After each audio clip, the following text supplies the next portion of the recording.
ආයුබෝවන් රෝරස YouTube channel එකට ඔයාලව ආදරයෙන් පිළිගන්නවා. මම අද ඔයාලට කියලා දෙන්න හිතුවේ රුලම් පරාට හදාගන්නේ කොහොමද කියලා. මේක හරිම රසයි. ඔයාලට මේ රුලම් පරාට මාස් මාළු පරිප්පු වගේ ඕනම කරි එකක් එක්ක රසයට කන්න පුළුවන්. ඔයාලට මේ රුලම් පරාට එක හරියට හදාගන්න වීඩියෝ එක ඉවර වෙනකම් බලන්න කියලා ආරාධනා කරනවා. ඉතින් අපි හදලා බලමු නේද? අද මම මෙතන රුලම් කෝප්ප භාගයකුයි පාන් පිටි කෝප්ප භාගයකුයි අරගෙන තියෙනවා.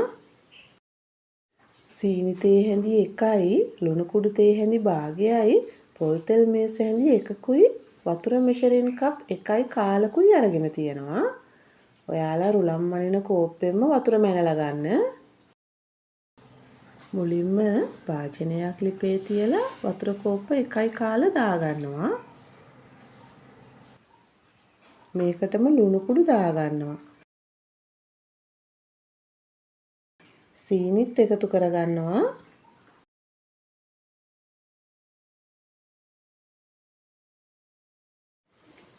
පොල් තෙල් මේස හැන්දක් දාගමු.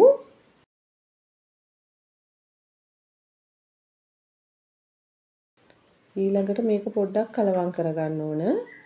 දැන් හොඳට වතුර රත් වෙන්න තියාගමු.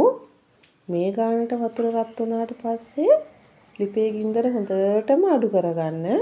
දැන් රුලන් ටික හිමින් වටේට ඉහගෙන වගේ දාගන්න.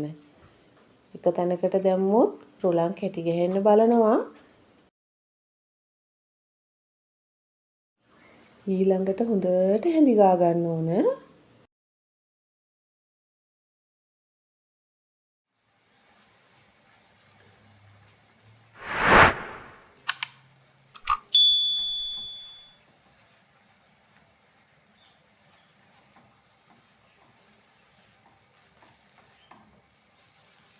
මේ විදිහට හොඳට වතුර ගතිය හිඳෙනකන් හැඳි ගා ගන්න ඕන. ඊළඟට මේක මම භාජනයකට දාගන්නවා. දැන් අපි මේක විනාඩි 10ක් විතර හොඳට නිවෙන්න තියාගමු. ඊළඟට රුලන් වලට පාන් පිටි එකතු කරගන්නවා. දැන් අපි මේ රුලන් පාන් පිටි රොටි පදමට අනා ගන්න ඕන. රුලන් වල තෙතමනේ තියෙන නිසා වතුර දාගන්න ඕන වෙන්නේ නැහැ.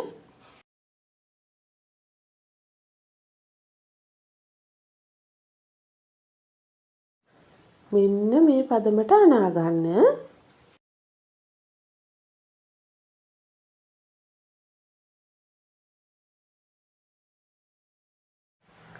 දැන් අතේ තෙල් ටිකක් ගාගෙන මේ විදිහට කොටසක් කඩලා අරගෙන බෝල හදා ගන්නවා.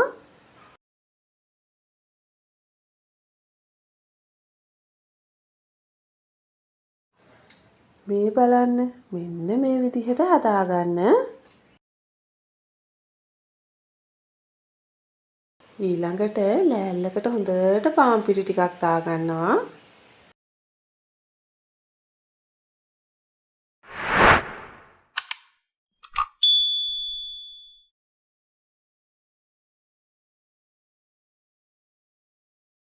දැන් හදාගත්ත රොටි බෝලයක් ලෑල්ල උඩ තියලා ඒකටත් පිටි ටිකක් දාගන්නවා. මේ විදිහට අතින් තුනී කරලා දෙපැත්ත හරවලා හොඳට පිටි තවර ගන්න ඕන.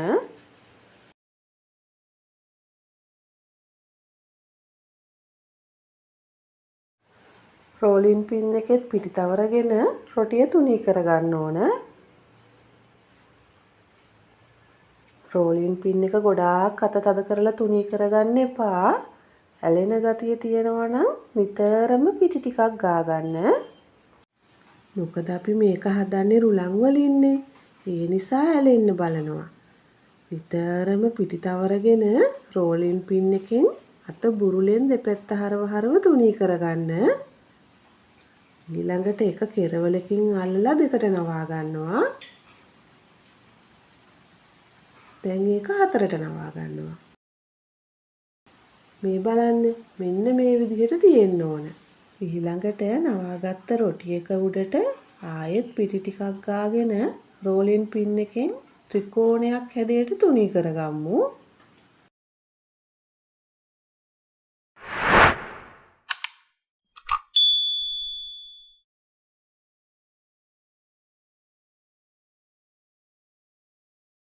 දැන් මේක ත්‍රිකෝණ හැඩයට ලස්සනට කපා ගමු.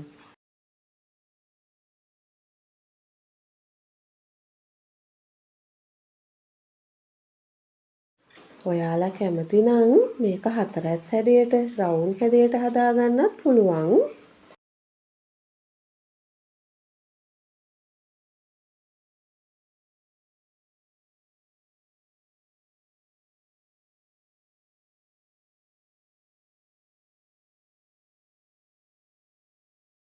මේ බලන්න මේ විදිහට ඔයාලා ඔක්කොම ටික හදාගන්න. ඊළඟට වාජනයක් ලිපේ තියලා තෙල් ටිකක් දාගන්නවා. දැන් හදාගත්ත පරාට මේ විදිහට තියාගමු.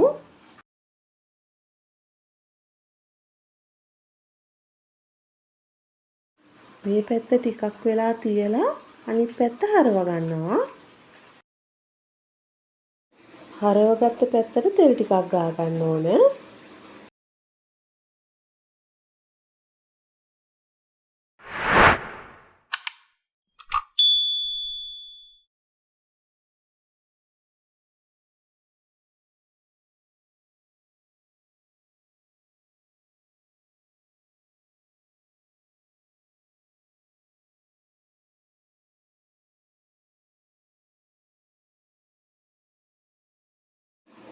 මේ පැත්තත් ටිකක් වෙලා තියලා දැන් ආයෙ අනිත් පැත්ත හරව ගන්නවා.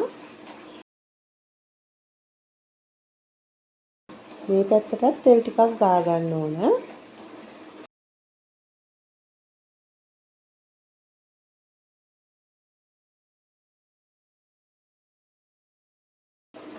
මේ ගානට පරාට එක ආවට පස්සේ ලිපෙන් අයින් කරගන්නවා.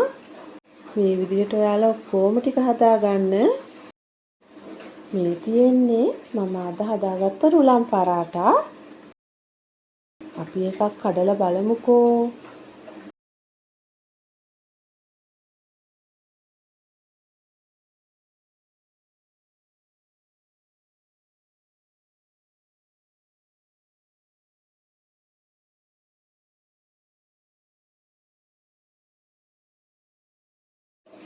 අද මම ගත්ත අමුද්‍රව්‍ය වලින් මේ වගේ පරාටා 8ක් හදාගත්තා. ඉතින් ඔයාලත් හදලා බලලා රස කොහොමද කියලා මට කියන්නකෝ. මගේ වීඩියෝ එක හොඳයි නම් ලයික් එකක් දාලා යාළුවන්ටත් බලන්න ෂෙයා කරන්න.